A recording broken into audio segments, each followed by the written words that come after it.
This weekend's new Tulu 2 is one of those gadgets you don't realize you need until you start using it.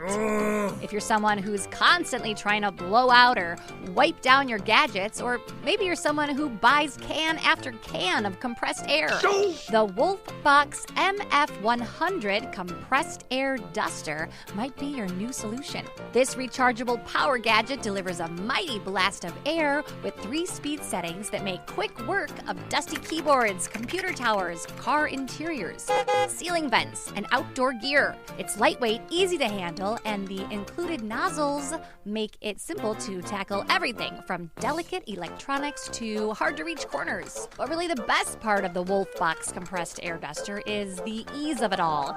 It's got a fast USB-C recharge that gives you plenty of runtime. It's reusable, economical, and an environmentally friendly alternative to those disposable air cans.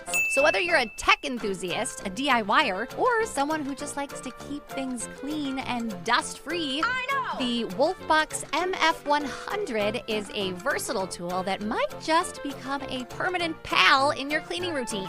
The Wolfbox MF100 retails for $79.99. For more information, check out the HouseSmarts YouTube channel. And be sure to like and subscribe.